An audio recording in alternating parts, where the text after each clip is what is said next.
καρπούς των κόπων τους αλλά και της έφορης γης που χαρακτηρίζεται από το κατάλληλο μικροκλίμα της περιοχής, συλλέγουν αυτές τις ημέρες οι κάτοικοι των ημέρων και της γύρω περιοχής από την καλλιέργεια της ελιάς.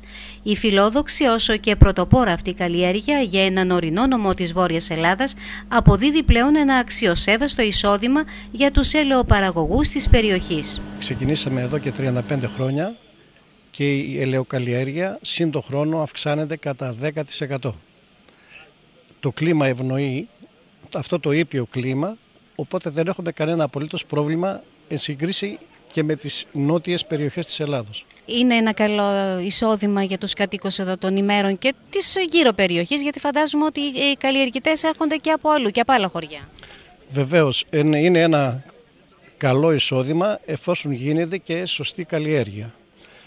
Και ό,τι αφορά τις γύρω περιοχές, βεβαίως έχουμε και παραγωγούς που μας επισκέπτονται και κάνουν την ελαιοπαραγωγή τους, την κάνουν εδώ στο ελαιοτροφείο το δικό μας, όπως από τη Λάρισα, από τη Βέρεια, την Κατερίνη. Αυτό που βοήθησε περαιτέρω στην παραγωγή της ελιάς είναι η δημιουργία του ελαιοτριβείου, το οποίο ξεκίνησε και με τις ευλογίες της Εκκλησίας την φετινή παραγωγή λαδιού.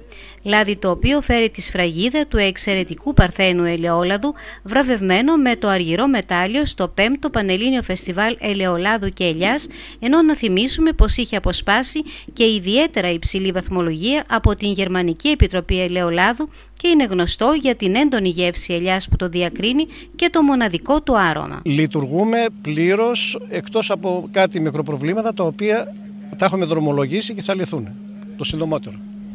Δεν είναι το γεγονός ότι παράγεται λάδι στην Κοζάνη, είναι εκείνο το οποίο το χαρακτηρίζει, είναι και η ποιότητά του. Μάλιστα βραβευτήκατε και σε κάποιους διαγωνισμούς ανάλογους. Παράγουμε πολύ καλό, εξαιρετικό ελαιόλαδο.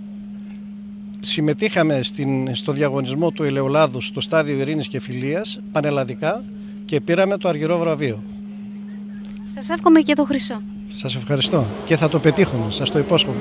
Παράλληλα, η διοίκηση του Αγροτικού Συνεταιρισμού με την παρουσία και της Δημοτικής Αρχής Σερβίων Βελβεντού, μελών, παραγωγών και φίλων, διοργάνωσαν μια όμορφη γιορτή ευχόμενη καλή σοδιά.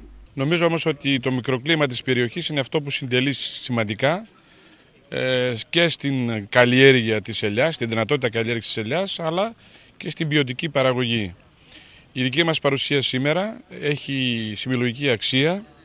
Είμαστε εδώ για να στηρίξουμε και τους ελαιοπαραγωγούς, αλλά και να δώσουμε το μήνυμα προς όλους τους κατοίκους του Δήμου Σερβίων Βελβεντού ότι πρώτη στο μέλημά μας είναι η ενίσχυση του πρωτογενούς τομέα, γεωργία και κτηνοτροφία. Βεβαίως, σε συνδυασμό με την ανάπτυξη του τουρισμού, πιστεύουμε ότι αυτά οι δύο πυλώνες αυτοί μπορεί να βοηθήσουν στην ανάπτυξη της περιοχής. Τα πάντα είναι σε συνάρτηση και με την τιμή διάθεση του προϊόντος. Για να πεις ότι είναι κάτι αποδοτικό, πέρα από την παραγωγή, πέρα από να έχει ποιότητα το προϊόν, να είναι ποιοτικά αναγνωρισμένο, είναι και αναγνωρισμένο, αλλά είναι και η διάθεση μετά. Ο συνεταιρισμός εδώ, τον οποίο είστε μέλη, φαντάζομαι όλοι σας, δεν προωθεί το προϊόν προς πώληση? Ο συνεταιρισμός, καταρχήν είμαστε στα σπάργανα, δηλαδή κάπου στην αρχή. Πρώτα ήταν να γίνουν οι υποδομές, αλλά και μετά η διάθεση, για τη διάθεση του προϊόντος, και εκεί πάλι απαιτείται κάποια τεχνογνωσία. Εντάξει, δεν έχουμε την εμπειρία εμείς. Μετά είναι και θέμα νοοτροπίας και το λόγο, δηλαδή εκεί πρέπει να βοηθήσουν όλοι.